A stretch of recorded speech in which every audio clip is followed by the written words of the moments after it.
Good morning once again, dear students. Today's morning, Ketan has asked me a question, and this is a very nice question. Question number 23. Actually, he has asked two questions. उसने दो question पूछा था, लेकिन एक question बहुत ही लंबा है, तो उसको मैंने बोला कि मैं इस क्वेश्चन को नहीं लूँगा. इस क्वेश्चन नंबर 23 को बाद में ले रहा हूँ. ओके, तो चलिए इसको हम लोग पढ़ते हैं पहले. उसके बाद इसका जो है हम लोग देखेंगे सॉल्यूशन. इसका सॉल्यूशन मैंने जस्ट अभी बना के अभी आपको व्हाट्सएप पे भेजा है. इसका एक्सप्लेनेशन मैं यहाँ पे आपको रिकॉर्ड कर रहा हूँ. Question number 23. A, B and C are partners sharing profits in the ratio of 5:3:2. They decided to dissolve the firm which balance sheet on 31 March 2021 दे दिया है. कोई बात नहीं. 21 एज फॉलोज. आपको ए, बी और सी तीनों का कैपिटल दिया है. फिर ए और बी का करेंट अकाउंट और सी का करेंट अकाउंट इधर है.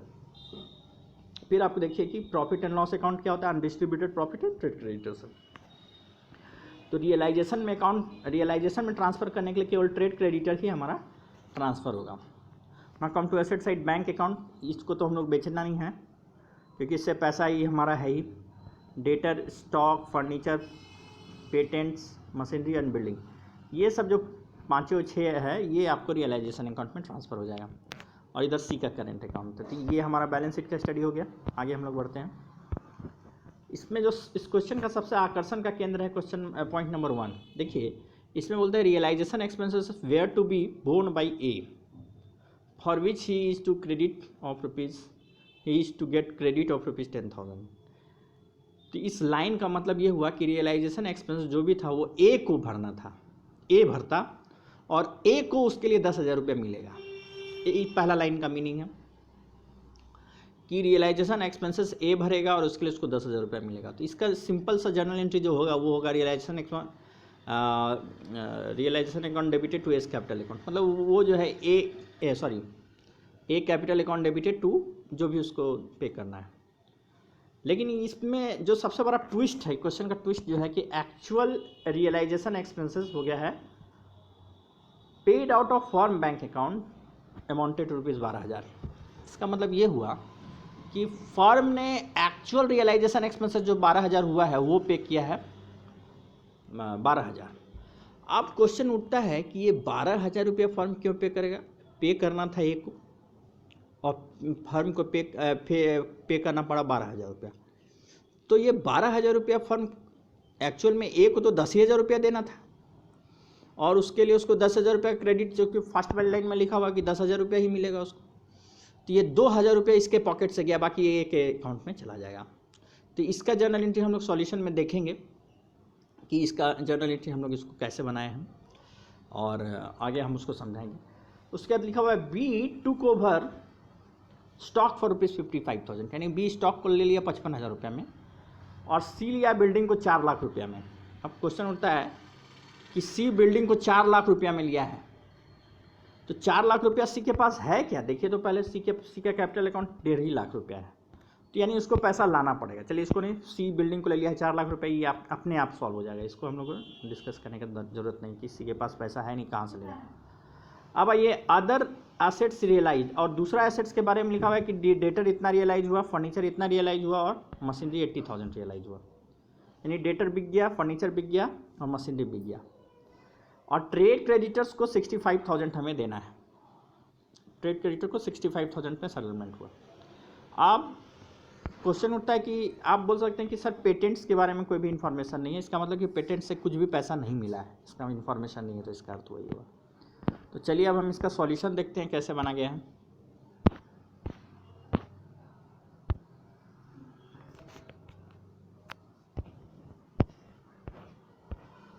तो सबसे पहले हम इसमें रियलाइजेशन अकाउंट को चेक करेंगे. तो बुक वैल्यू पे डेटर्स ये सब जो है 6 के 6 हो, यानी डेटर, स्टॉक, फर्नीचर, पेटेंट्स और मशीनरी और बिल्डिंग, इसका बुक वैल्यू पे सबको हम इसको ट्रांसफ़र कर देंगे. ये 5,90,000 है. ये पहला स्टेप है. उसमें क्रेडिटर भी 70,000 है, इसको हम लोग बाय क्रेडिटर करके ट्रेड क्रेडिटर करके 70,000 यहाँ ट्रांसफ़र कर देना. तो ये पहला स्टेप हो गया. उसके बाद लिखा हुआ था कि बी जो है स्टॉक को ले लिया है 55,000 में, तो यहाँ पे लिखेंगे बाय बीस कैपिटल अकाउंट. और सी बिल्डिंग को ले लिया है 4 लाख रुपये में, तो यहाँ लिखेंगे बाय सीज कैपिटल अकाउंट. तो by B's capital by C's capital, ये हो गया. आपको ये सब समझ में आ गया होगा. उसके बाद यहाँ बैंक से रियलाइज जो हुआ है वो आपको हुआ है डेटर, ये और ये तीनों चीज़ रियलाइज़ हुआ था, तीनों का वैल्यू जो है 1,45,000 आ रहा है। तो ये क्रेडिट साइड का आपका एक्सप्लेनेशन हो गया, ये क्रेडिट साइड का एक्सप्लेनेशन हो गया सारा। इसमें कोई प्रॉब्लम नहीं होगा। फिर से देखिए, ट्रेड क्रेडिटर ट्रांसफ़र किए, ये दोनों ले लिया है, इसलिए इसका बी कैपिटल अकाउंट और सी कैपिटल अकाउंट लिख दिए। और ये बैंक में हमारा, ये इसको बेचने पर इतना रुपया हमको मिला है 1,45,000। अब आइए इस तरफ जो आपको देखिए 5,90,000 है, ये है। और बैंक में हमने क्रेडिटर को 65,000 दिया है और रियलाइजेशन एक्सपेंसेस 10,000 दिया है। और ए बी और सॉरी, इसको अब हम लोग देखिए कि रियलाइजेशन एक्सपेंसेस से रिलेटेड जो जर्नल एंट्री वो क्या होगा। ये देखिए, सबसे पहले ये कि सर ये 12,000 रुपये जो यहाँ पे क्रेडिट हुआ है, ये आप लोग पूछ सकते हैं कि कहाँ से है। ये वाला by bank account to bank account 12,000 रुपये। तो इस क्वेश्चन में लिखा हुआ है कि 12,000 रुपया आउट ऑफ फर्म पॉकेट से दिया गया। तो फर्म ने 12,000 रुपया दिया है, तो बैंक का क्रेडिट 12,000 रुपया होगा। बैंक का क्रेडिट आपको 12,000 रुपया होगा क्योंकि फर्म ने दिया है। अब ए को उसके लिए 10,000 रुपया मिलना था, तो ए को देना था, ए ने नहीं दिया।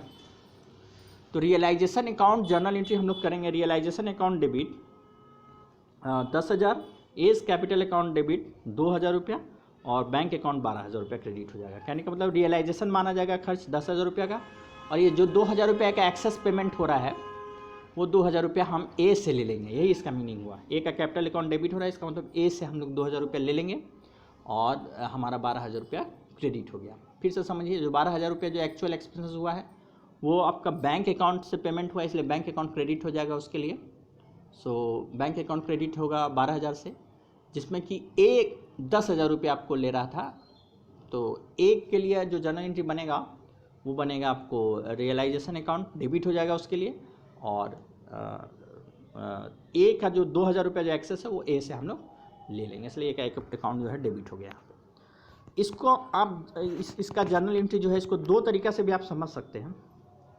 सबसे पहले हम बोल सकते हैं कि सर ये जो रियलाइजेशन अकाउंट डेबिट हो रहा है 10,000 के लिए, जो है वो पहला लाइन के लिए जर्नल एंट्री होगा realisation account debit to A's capital 10,000। और चूंकि फिर जो है बी ने पेमेंट की, ए ने फर्म ने पेमेंट किया है बैंक आपको 12,000 रुपया, तो ये 12,000 रुपये चूँकि ए को बियर करना था, इसलिए ए का कैपिटल अकाउंट यहाँ पे डेबिट हो जाएगा, ए डेबिट हो जाएगा 12,000 से। तो आप देखिए कि ए का यहाँ क्रेडिट हो रहा है 10,000 रुपया से और ए डेबिट हो रहा है 12,000 रुपया से। तो ये दोनों का कंबाइंड जर्नल एंट्री जब करेंगे तो ए का अकाउंट, इन दोनों की वजह से ए का अकाउंट यहाँ पर realisation account 10,000 debit, realisation A's capital account 2,000 debit to bank account 12,000 रुपया। तो इस तरह से ये बना है। तो यही आपका जो है यहाँ पे रियलाइजेशन एक्सपेंसेस हो जाएगा, ये और ये 75,000 का। अब आप इसको और इसको टोटल कीजिएगा तो आएगा 6,65,000। थोड़ा जोड़ने में गलती हो गया था हमारा, इसलिए यहाँ पे ये हो गया है 75 है, ये 75 है, ये 75 है। तो ये 75 और ये इसको करेंगे 665 आएगा, ये 670 है। तो यहाँ 5,000 का बैलेंस बच रहा है, यही 5,000 हमारा प्रॉफिट हो जाएगा, जो कि 5:3:2 में आपको ट्रांसफ़र हो जाएगा ए बी और सी में। तो ये रियलाइजेशन अकाउंट हो गया। अब कैपिटल अकाउंट में जो क्वेश्चन में लिखा हुआ था कि आपको कैपिटल अकाउंट भी बनाना है, करेंट अकाउंट भी बनाना है, तो हम लोग क्या करते हैं कि सारा जो है ट्रीटमेंट वो करेंट अकाउंट में होगा, वो फिर से जो है वो कैपिटल में ट्रांसफ़र हो जाएगा। सिंपली हम लोग करेंगे क्या, इसका सिंपल सा सॉल्यूशन है कि करंट को हम लोग सीधे करंट अकाउंट को भी कैपिटल में ही पहले ही ट्रांसफ़र कर देंगे। चलिए, ये आपका बैलेंस है 2,01,50,000 और 1,50,000 ए बी सी में लिख दिए बाय बैलेंस ब्रॉट डाउन सबसे पहले। फिर पीएल अकाउंट का 5,000 बैलेंस था, 50,000 बैलेंस जो था उसको 5:3:2 में हम लोग डिवाइड कर दिए by P and L, A B और सी में। उसके जो ए और बी का जो करंट अकाउंट 30,000 और 20,000 इसको यहाँ ट्रांसफर कीजिए, सी में डैश मार देंगे, सी का नहीं है, सी का आपको यहाँ पे आ जाएगा डेबिट साइड में 10,000 यहाँ पे आ गया।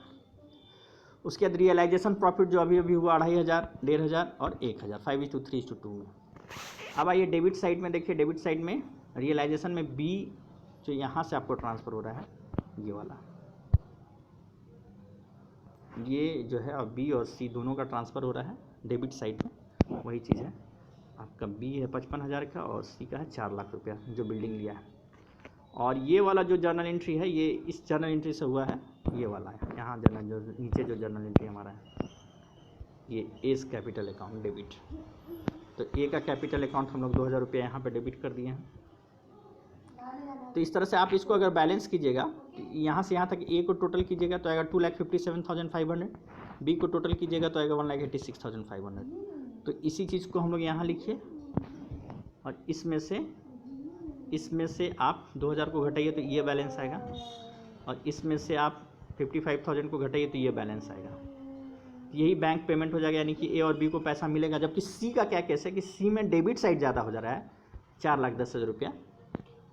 फिर से देखिए ये ज़्यादा हो रहा है, इसी को हम लोग यहाँ लिखेंगे और इसमें से 1,61,000 घटाएंगे तो ये 2,49,000 रुपये ये बैलेंस आएगा।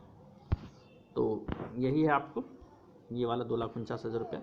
कहने का मतलब सी इतना पैसा लेके आएगा बैंक अकाउंट में, 2,49,000 सी लेके आएगा और ए और बी को ये पैसा मिलेगा। अब हम लोग बैंक अकाउंट बनाते हैं। ये बैंक अकाउंट देखिए, यहाँ 70,000 रुपया ओपनिंग बैलेंस था, वो लिख दिए। 1,45,000 रुपये एसेट्स को बेचने पर आया था, ये